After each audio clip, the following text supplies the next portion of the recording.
Bom dia, boa tarde, boa noite, boa madrugada. Não sei que horário você está assistindo essa aula.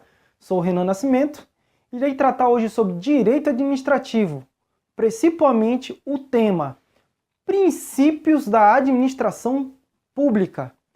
De olho na tela.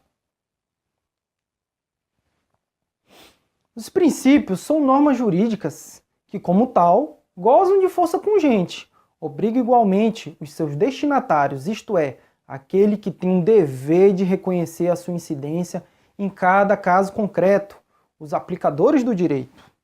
Os princípios jurídicos incidem simultaneamente nas mais diversas situações, ora prevalecendo algum deles, ora outro, segundo uma lógica de ponderação em cada caso concreto. Os princípios eles podem ser explícitos e implícitos. Os explícitos são os previstos em lei de forma direta, artigo 37 da Constituição Federal. São eles legalidade, impessoalidade, moralidade, publicidade e a eficiência. Já os implícitos são os criados por costumes, doutrinas. O princípio da legalidade, o agente público, ele só pode atuar em conformidade com a lei. A autonomia da vontade ela é demilitada pela lei. Já o particular pode fazer tudo o que a lei autoriza. O princípio da legalidade para o particular está linkado lá no artigo 5º, inciso 2º. Ninguém será obrigado a fazer ou deixar de fazer alguma coisa senão em virtude de lei. Já o princípio da legalidade para o agente público é um princípio restrito. É um princípio que o agente público ele só pode fazer o que está na lei. Olha para mim. O agente público, ele não cria, ele não inventa. Ele só faz o que a lei autoriza. Se a lei não traz nada sobre o tema, ele não tem o condão de inventar. E se ela não traz, ele não pode fazer. Se ela traz a norma, a conduta, ele pode fazer. Vamos trazer um caso hipotético. Olha na tela. Determinado gestor público edita decreto-lei autorizando, no âmbito do município, a contratação de seus parentes em cargo privativo de servidor de carreira, sem a realização de concurso público ou processo seletivo, alegando que o funcionário público só pode fazer o que está escrito na lei, então ele a criou, devido à ausência de tal previsão. Olha para mim, pessoal. Primeiro que esse legislador é um baita de um cara de pau. Ele já começou aí ferindo o princípio da impessoalidade e da moralidade, porque ele legislou em causa própria. Já começa daí. Ele não pode criar a lei ao bel prazer para legislar em benefício de terceiros, em benefício de amigos, parentes, consanguíneos e afins. É proibido. O princípio da legalidade, o gestor ele tem o poder de legislar, mas é em prol do interesse público, não público dos seus parentes, e sim o público da sociedade. Olha na tela. Pergunta: a atitude do gestor está correta? Nesse caso, pode o judiciário ir de encontro a essa lei? Se o gestor não feriu o princípio da legalidade, o que ele feriu? Resposta A. O gestor feriu o princípio da impessoalidade, feriu o princípio da juridicidade, onde a administração pública está vinculada ao ordenamento jurídico como um todo, feriu o princípio da moralidade, não observou a súmula vinculante 13 do STF, cabe ação direta de inconstitucionalidade e reclamação ao STF. Olha para mim, pessoal. Esse gestor, ele feriu de tudo um pouco. Moralidade, impessoalidade, súmula vinculante do STF. No que trata a súmula vinculante, essa súmula ela vincula toda a administração pública, as súmulas vinculantes do STF. E a súmula vinculante número 13, ela trata sobre o nepotismo, a contratação de parentes de forma liberal a fim de atender interesses pessoais. Vamos dar uma olhada na tela o que a súmula vinculante número 13 traz em seu texto. Súmula vinculante número 13. A nomeação de cônjuge, companheiro ou parente em linha reta, colateral ou por afinidade até o terceiro grau inclusive a autoridade nomeante ou de servidor da mesma pessoa jurídica, investido em cargo de direção, chefia, assessoramento, para o exercício de cargo em comissão ou de confiança ou, ainda, de função gratificada na administração pública direta e indireta em qualquer dos poderes da União, dos Estados, do Distrito Federal, dos municípios, compreendido o ajuste mediante designações recíprocas, viola a Constituição Federal. Olha para mim. A súmula vinculante do STF é a famosa lei do nepotismo. Ela vem trazendo a proibição do nepotismo. O que é o nepotismo? É o gestor público utilizar do seu poder perante a administração pública para beneficiar os seus parentes consanguíneos e afins. O que seria isso? Está aqui, gestor A, gestor B. Um é chefe de secretaria e outro é chefe de gabinete. Ambos começam a nomear os seus parentes em cargos de assessoria, chefia, ou se não fazer o famoso nepotismo cruzado. Você nomeia meu parente, eu nomeio os seus. Aí todo mundo fica tudo certo. É o famoso, uma mão lava a outra e as duas enxugam o rosto. É o famoso ditado brasileiro. Isso não pode, é proibido, senhores. Agora vamos ver uma exceção à regra. Olha o que o STF diz sobre o tema. De olho na tela. Exceção à regra. Não haverá nepotismo se a pessoa nomeada possui um parente no órgão, mas sem influência hierárquico sobre a nomeação. O relator desse julgamento foi o ministro Dias Toffoli, julgado de 23 de fevereiro de 2016. Vamos ver o texto aqui sobre mais esse julgado. Não há nepotismo na nomeação de servidor para ocupar o cargo de assessor de controle externo do Tribunal de Contas, mesmo que seu tio, parente em linha reta colateral de terceiro grau, já exerça cargo de assessor-chefe. Ratificando, parente em linha colateral de terceiro grau, não é linha reta, colateral. Já exerce o cargo de assessor-chefe de gabinete de determinado conselheiro, especialmente pelo fato de que o cargo do referido tio não tem qualquer poder legal de nomeação do sobrinho. Olha para mim, pessoal. No caso concreto, ele quer dizer o quê?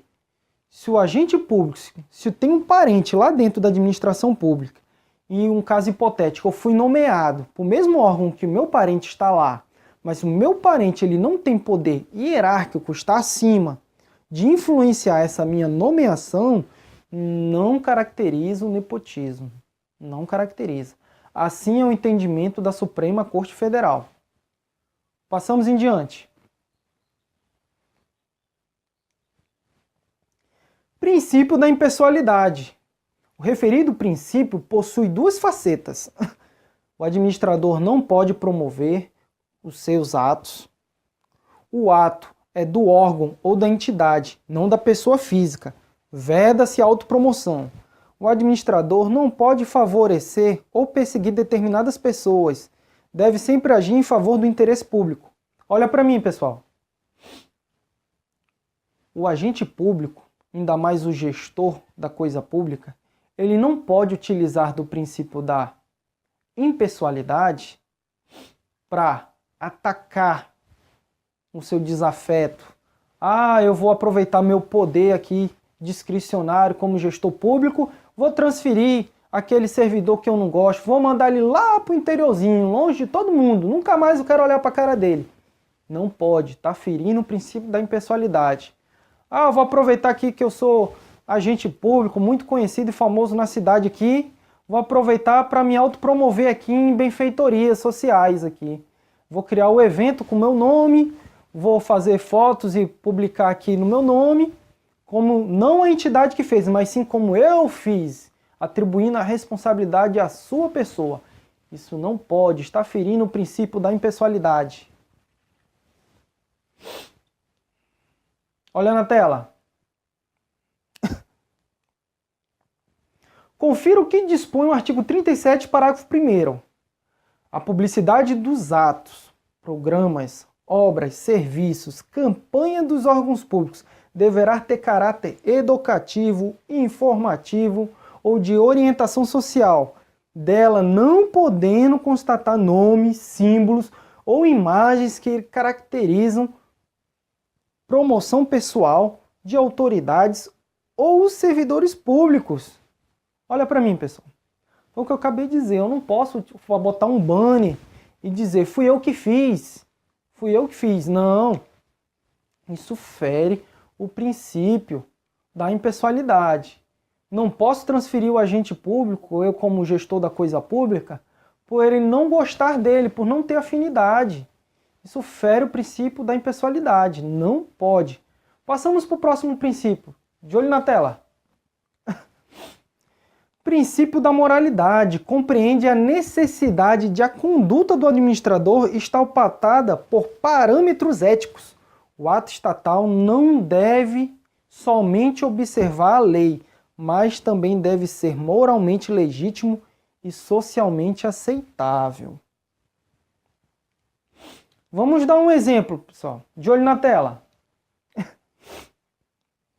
Exemplo, determinado gestor de um município bem pobre resolve comprar um carro oficial que tem um custo de R$900 mil para o seu gabinete.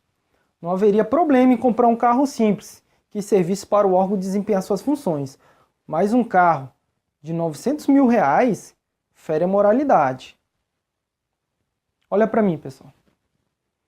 Quando se fala em moralidade, pessoal, tem a ver também com a impessoalidade. Um está dentro do outro. A moralidade absorve a impessoalidade. Quando ele diz moralidade, ele quer dizer você não utilizar do seu poder para interesses pessoais ao ponto de ser um negócio tão cabal de ferir a moralidade da coisa pública, de trazer escândalo para a imagem da administração pública. Um exemplo, esse gestor que comprou um carro de R$900 mil, no caso hipotético, primeiro, feriu o princípio da impessoalidade. Primeiro, moralmente, é errado. R$900 mil num carro para coisa pública é demais. Mas vamos continuar a aula. Olha na tela. Princípio da publicidade. Os atos devem ser públicos e transparentes. As exceções estão previstas no artigo 5º, inciso 37 e demais. Vejamos. Todos têm o direito de receber dos órgãos públicos informações de seu interesse particular ou de interesse coletivo ou geral, que serão prestadas no prazo da lei, sob pena de responsabilidade, ressalvado aqueles cujo sigilo seja imprescindível à segurança da sociedade e do Estado. A lei só poderá restringir a publicidade dos atos processuais quanto à defesa da intimidade ou do interesse social o exigir. Olha para mim, pessoal. A publicidade, pessoal, quer dizer que todo ato da administração pública que não vai ferir a intimidade da pessoa, que não vai ferir a defesa da sociedade, o interesse de defesa nacional, tem que ser publicado. Um exemplo disso, os contra-cheques que são publicados nos portais de transparência, são o diário oficial do Estado, município, União, onde vem trazendo seus atos de nomeação, de transferência, exoneração. Tudo isso é o princípio da publicidade sendo posto na íntegra. Entre no diário oficial do dia do seu município, do seu estado. E veja lá, tá lá, portaria transferindo agente público, exonerando, dando cargo comissionado, tá tudo publicado. Isso é o princípio da publicidade sendo cumprido na íntegra. Vamos para o próximo princípio. Acesso à informação e transparência, olha aí, ó. A Lei 12.527 regula e garante o acesso à informação.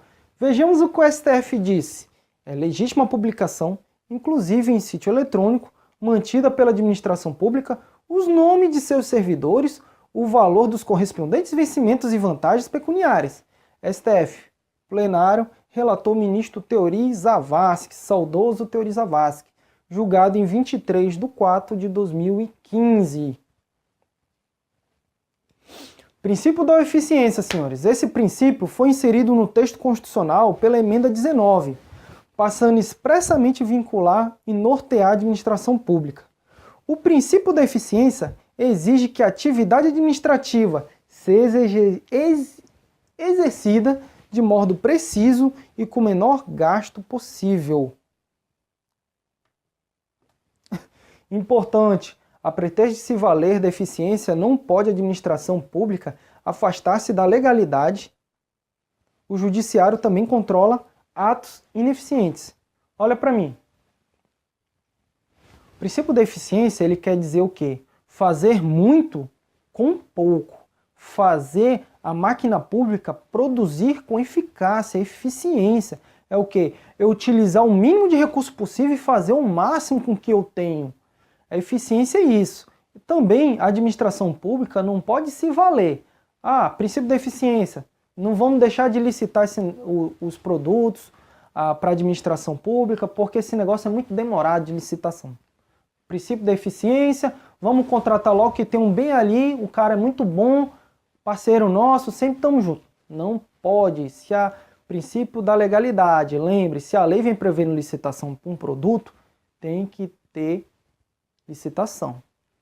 Não pode o gestor público, o agente público, a administração pública, utilizando do princípio da eficiência, se abster dos demais princípios. Não pode. O judiciário também controla os princípios da eficiência.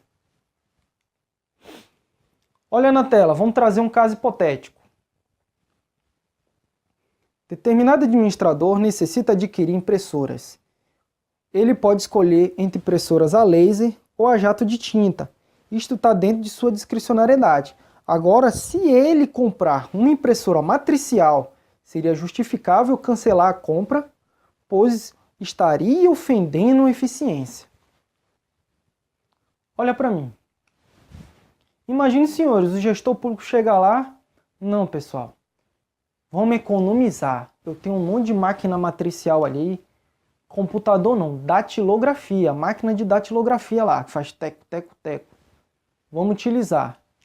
O judiciário, ele controla esse tipo de ato. O poder judiciário, ele não tem o poder de escolher por mim, mas ele pode barrar essa compra, dizer, gestor, eu como juiz não te autorizo comprar este produto.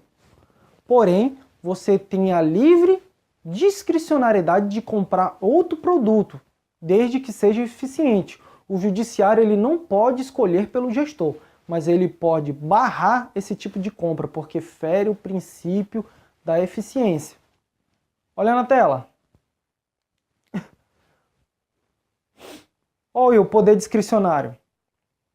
O poder discricionário é a prerrogativa legal que confere à administração pública para a prática de determinar atos administrativos com liberdade na escolha de sua conveniência, oportunidade e conteúdo.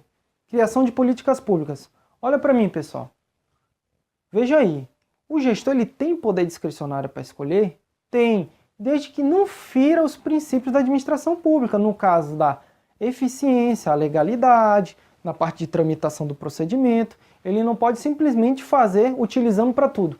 Tem um poder discricionário, margem de oportunidade e conveniência, vou fazer do meu jeito. Não é assim. Os princípios da administração pública não permitem tal ato. Olha na tela.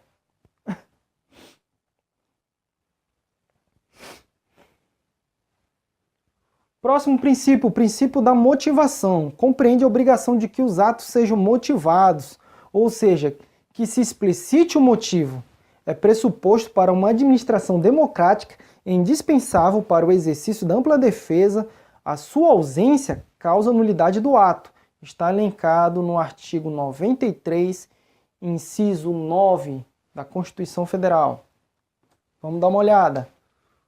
Todos os julgamentos dos órgãos do Poder Judiciário serão públicos e fundamentadas todas as decisões sob pena de nulidade, podendo a lei limitar a presença em determinados atos as próprias partes e os seus advogados, ou somente a estes, em casos nos quais a preservação do direito à intimidade do interessado no sigilo não prejudica o interesse público, a informação.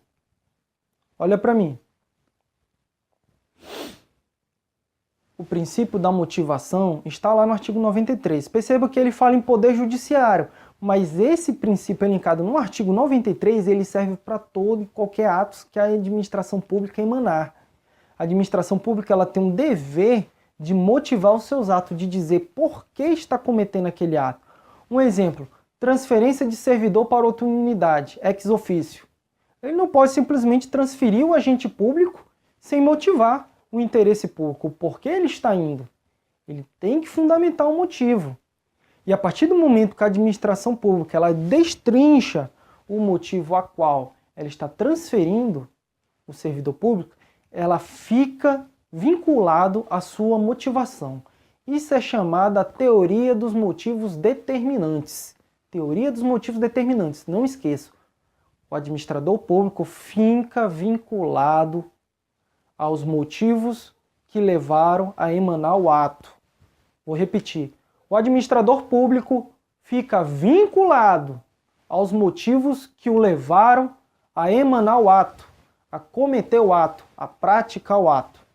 Pessoal, na próxima aula vamos terminar princípios da administração pública e fazer uma bateria de exercícios. Quem gostou desse vídeo, curta ele aí no meu lado, dê um like aí no YouTube, curta aí o vídeo e vamos para a próxima aula. Valeu!